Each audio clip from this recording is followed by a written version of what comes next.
réagir. Ouais, je reprends David. Je pense que Tim, c'était un petit peu, quand j'ai synthétisé la semaine dernière, ma déception du printemps, en fait, parce qu'on sent qu'il est bien comme coureur. Début de saison, il avait gagné assez tôt. Je me dis, tiens, il va être en forme, il va être bien. Mais en fait, on se rend bien compte, à chaque fois dans les courses, il lui manque un truc, quoi. Et comme il ne sait pas aller vite, et il faut qu'il y ait une course de dingue, avec un temps de merde pourri au possible, une course usante pour que ça fonctionne. Quand on est dans une course où la course elle a été, je vais dire, claire, limpide, preuve en est, on le disait tout à l'heure, Julien a couru tout derrière, il est revenu à 10 bornes de l'arrivée, il n'a pas dépensé une seule énergie. Mais malgré tout, Tim, dans la notion finale, il lui manque peut-être, je ne sais pas combien de watts. En tous les cas, il lui manque la force et l'explosivité. Lui, il ne sera jamais tombé là-dedans parce que ce n'est pas sa façon de monter. Sa façon de monter, c'est de tourner les jambes, c'est d'être à l'usure. Donc, je pense que malheureusement, c'est une course qui, sauf si un jour, il arrive à choper les 4-5 mecs qui sortent dans la gueuse avec lui et qui ont vraiment envie de… Mais il faut qu'en amont, tu aies une course usante, que les équipiers aient déjà jeté de l'énergie pour qu'il y ait plus grand monde à rouler dans les 5 dernières bornes, quoi. Ouais. Mais bon, voilà, il y aura d'autres courses qui lui conviennent, mais c'est vrai que je pense que s'il attend la dernière ascension, de toute façon, le résultat est le même. Il tire dans les 300 derniers mètres, quoi. Il manque de punch par rapport aux autres, quoi. Ouais, je pense que c'est pas une question de punch, c'est que le pourcentage est un petit peu trop élevé pour lui et que tout le monde arrive plus ou moins quand même, les mecs qui veulent jouer la gagne arrivent frais quand même au pied du mur. Lui, il a besoin, tu vois, dans une course à étapes, il va marcher après une semaine sur un faux plat ou une bosse en arrivant en bosse, mais que les mecs sont déjà un petit peu émoussés. Lui, il est là. Ou alors il fait mauvais, comme il dit Cyril, et que les mecs ils sont frigorifiés et lui, il est là. Donc il garde le même pied. Juste, c'est pas les courses où il faut du jus, de l'explosivité, ça ne sera pas son truc proprement dit. Comme l'a dit David, je pense que c'est un mec qui travaille bien sur la fatigue. Il faut que les mecs soient un petit peu émoussés pour un jour sur la fatigue, il arrive à faire la différence. C'est un super coureur, hein, il est excellent. Mais sur ce type de course, il lui manquera à mon avis toujours un petit truc. Il y aura toujours un mec qui est capable de tomber là-dedans que lui ne saura pas faire. Tu regardes, quand il monte déjà beaucoup assis, avec de la défense, et il y a un moment dans le mur, il faut être capable de se mettre debout, tomber dedans et aller plus vite. Même si Roglic se rapproche de ça, mais Roglic, il est capable de mettre les dedans qu'il faut quand il faut se lever. Et c'est pas le même gabarit par contre, parce que il me semble que Tim Wellens est plus proche des 1m85 que Roglic. Roglic est petit. Après, on peut essayer de faire une flèche wallonne sur 5 jours. Mais tu fais la même ascension au 5e jour et la même course avec des équipiers qui ont peut-être roulé. Peut-être que Tim, il est dans le final parce que finalement, tout le monde est un peu cuit. Et là, du coup, c'est plus du tout. Ouais. C'est vrai. Mais la flèche colonne, c'est une journée et ça ne changera pas. Même moi, je suis arrivé au pied. Au pied du mur. En 2011. Je sais pas, oui, en 2011. Ou 2012. 2011, non, c'est juste 2011. C'est l'année où Philippe gagne, où il met tout le monde dans sa poche. Philippe a tout gagné. En 2011, il a tout gagné, ouais. Voilà. Je me souciais pas de passer la ligne d'arrivée, je savais ce qu'il avait fait à chaque fois. Mais pour en revenir à la flèche, là, est-ce que vous ne pensez pas que le forfait de toute l'équipe UAE a changé le déroulement de la dernière ascension? Bah si, c'est certain. C'est certain. Quand tu vois ce qu'ils font dimanche. Tu vois le bloc qu'ils ont de 3-4 coureurs, c'est sûr que ça change. Après, voilà, on ne changera pas la donne, c'est comme ça. Mais je pense que on aurait eu un beau duel ou un beau trio avec Roglic si on avait eu Pogacar qui était là. Quoi. Et on aurait eu probablement aussi un mec avec Wellens dans la gueuse. Parce que un trio, ils auraient envoyé quelqu'un dans ce coup à avoir à rouler. D'ailleurs, quand tu regardes, c'est la caractéristique de cette équipe. Ils roulent très très peu. Ils mettent des mecs devant et ils ont les bons bonhommes. Donc, en règle générale, ils s'en sortent. À Liège, ils n'ont jamais roulé. Non, il y a juste Formolo qui a flingué dans la Roche au Faucon. Voilà, ils sont arrivés, ils se sont placés devant au pied de la Roche au Faucon. Après, terminé. Ouais. Mais tu regardes au début de la cassure, ils sont 3 sur 5. Oui, c'est ce que j'ai vu. Ouais. Donc, ils ne pouvaient pas se rater. Et ils avaient Brandon McNulty qui n'était pas bien ce jour-là, soi-disant. En plus. Imagine avec lui en plus. Il était à borne, je crois. Ouais. Ouais, il a pété à la haute levée. À la haute levée, Ouais. Tu étais là, David, tu l'as vu ça?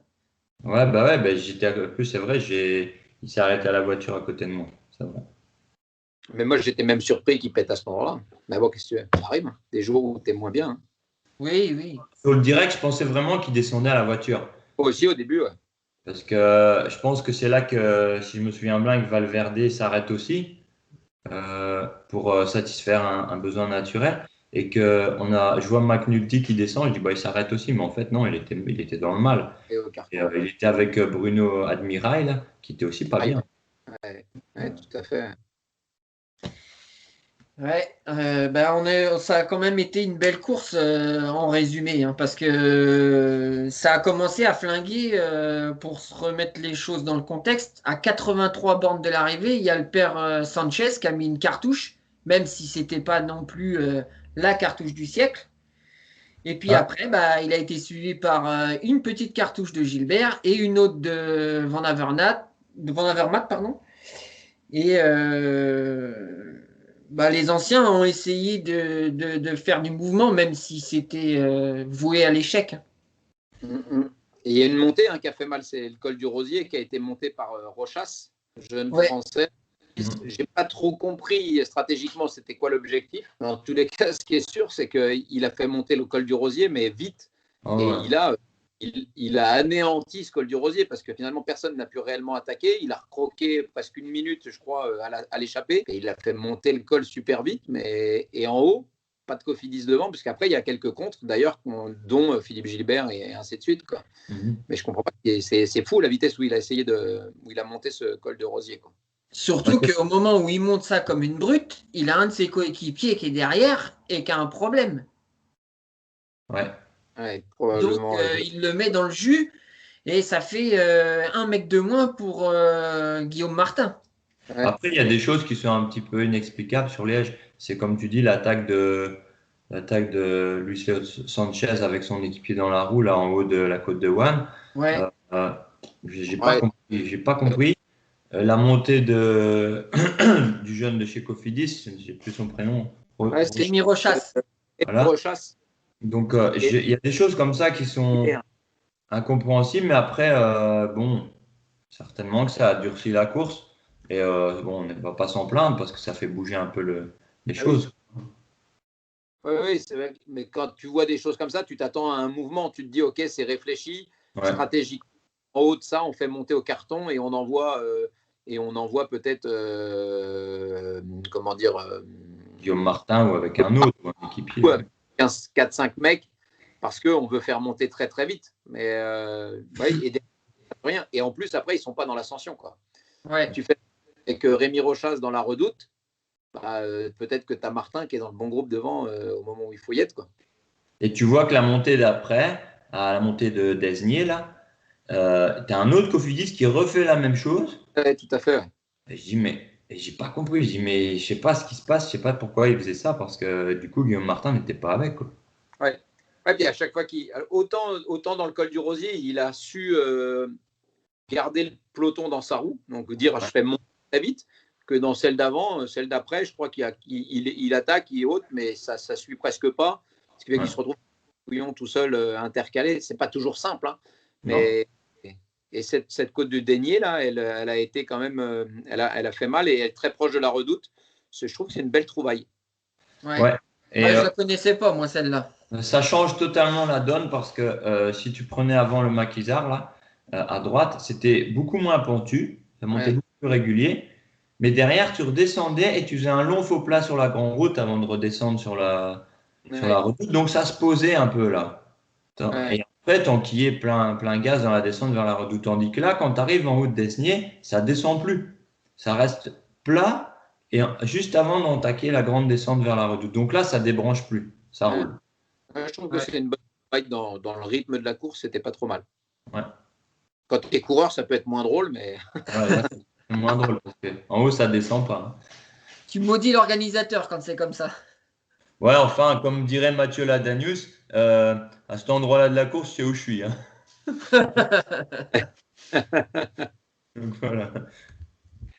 On en vient au final avec dans la redoute le coup de force d'Ineos. Ils se sont tous mis devant, poignés dans l'angle, ils ont monté la redoute à bloc. Ça a fait une cassure. Moi j'ai eu peur que ça ne revienne pas, pour être honnête. Je ne sais pas ce que vous en avez pensé. Vas-y David. Franchement, allez, je connais la redoute très bien, je connais la course et je savais aussi comment était le vent. Donc, ils ont fait un gros coup de force, mais derrière, fallait pouvoir assurer parce qu'ils étaient quatre et ils n'allaient pas recevoir de soutien. Et on a la côte qui est non répertoriée derrière. J'ai mangé le nom alors que je le connais par cœur. Et là, franchement, il faut pouvoir tenir le tempo.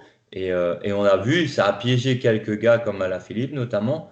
Mais derrière, ça a réagi et c'est revenu justement dans cette côte-là parce que ils ont un peu levé le pied et qu'il n'y a personne qui voulait assurer avec eux derrière. Mais ça a quand même fait une sacrée sélection parce qu'on s'est retrouvé en haut de la redoute avec deux groupes et derrière, mine de rien, c'est plus jamais rentré. Hein. Ouais. Et puis le Carapace qui met sa cartouche. En faisant ça, il se condamne, hein, je trouve, moi.